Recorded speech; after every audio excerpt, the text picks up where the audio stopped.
Hello বন্ধুরা, সবাই কেমন আছেন? আশা করছি সবাই খুব ভালো আছেন এবং সুস্থ আছেন।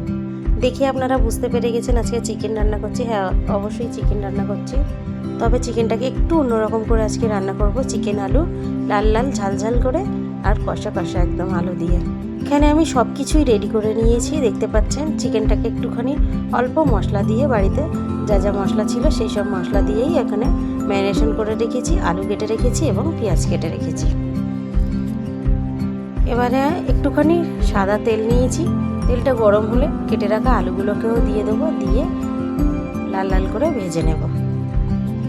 দেখতে পাচ্ছেন আলুগুলো কিন্তু লাল লাল করে ভাজা হয়ে গিয়েছে। এবারে আমি এক এক করে সব তুলে নেব।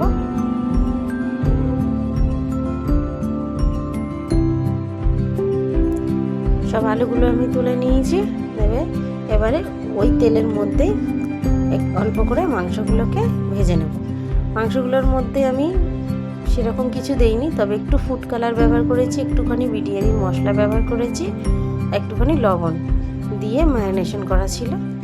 মাংসগুলোকে খুব সুন্দর লাল লাল করে ভেজে নেব। একটু ঢাকা চাপা রেখে দিয়ে রেখে দেবো।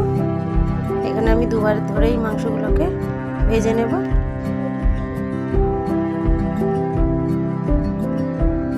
মাংসগুলোকে সব তুলে নিয়েছি, দেখতে পাচ্ছেন এক এক করে।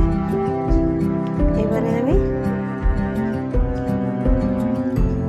ওই তেলের মধ্যেই কিন্তু বাদবাকি মাংসগুলোকেও দিয়ে দিয়েছি, দিয়ে এগুলোকে হালকা ভেজে নিয়েছিলাম। এবারে আগের যে মাংসগুলো ভাজা ছিল সেইগুলোকেও ওর সঙ্গে দিয়ে দিলাম, দিয়ে এটাকে ভাজতে থাকবো। এবারে ওর মধ্যেই আমি কিছুটা পেঁয়াজ দিয়েছিলাম। এই মাংসগুলো দেওয়ার আগে কিন্তু একটুখানি অল্প করে তেল দিয়েছিলাম, সেটা আর দেখানো হয়নি। এই পেঁয়াজের সঙ্গেই কিন্তু মাংসগুলো ভালোভাবে লাল হতে থাকবে বা ভাজা হতে থাকবে।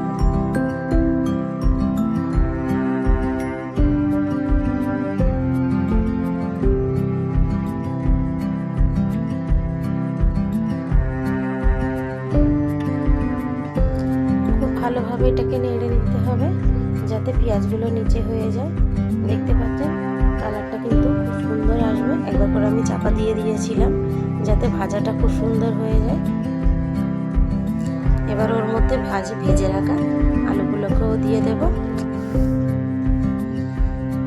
এটাকেও ভালোভাবে নেড়ে নিতে হবে। সব একসঙ্গে কিন্তু আমি ভাজা ভাজা করতে থাকবো। এতে খুব একটা বেশি কিন্তু ঝোল দেব না, যেহেতু কষা কষা রান্না হবে। সেই জন্য সব কিছুটা ভালোভাবে কষানো বা ভাজা হয়ে গেলে ওর মধ্যে আমি 1 চামচের মতো আদা রসুনের পেস্ট দেব। এখানে বড় চামচের 1 চামচ হবে প্রায়, দিয়ে এটাকেও ভালোভাবে নেড়ে নেব। এবারে এক এক করে গুঁড়ো মশলা দেব। এখানে আমি প্রথমে 1/2 চামচের মতো লঙ্কার গুঁড়ো দিয়েছিলাম, 1/2 চামচের মতো হলুদ গুঁড়ো দিয়েছিলাম ছোট চামচের, দিয়ে এটাকেও ভালোভাবে নেড়ে নেব, নিয়ে মশলাটার সঙ্গে কষিয়ে নেব।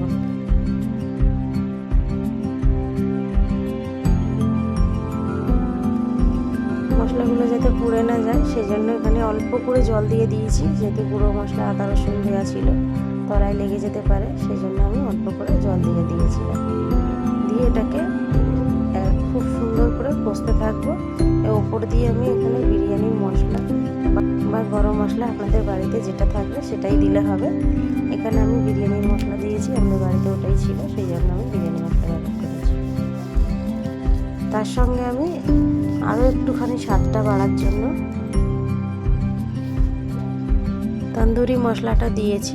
আপনারা চাইলে নাও দিতে পারেন, একদম শেষে কস্তুরি মেথি দিয়ে দিলেই হবে। তবে তন্দুরি মশলাটা দিলে ফ্লেভারটা একদম আলাদা রকম হয়, বা যেটা বাইরে আমরা কিনে খাই যে রেস্টুরেন্টে সেরকমই স্বাদ আসে।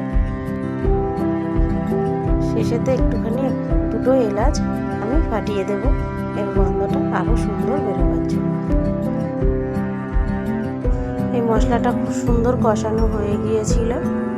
তারপরে আমি এবারে যতটা ঝোল দরকার এখানে আমি সেই অনুযায়ী জল দিয়ে দিচ্ছি। আমি কিন্তু মশলাটা একদমই ঝোল রাখবো না, মাংসটায় অল্প করে একটুখানি মাখা মাখা হবে, যাতে কষা কষা দেখতেও লাগে আর খেতে ভালোও লাগে। দেখতে পাচ্ছেন কত সুন্দর হয়েছে। এটা কিন্তু খেতেও খুব ভালো হয়েছিল। আপনাদের কেমন লাগলো অবশ্যই জানাবেন। ভালো লেগে থাকে যদি আমার ভিডিওগুলো, অবশ্যই আমার চ্যানেলটিকে সাবস্ক্রাইব করবেন, লাইক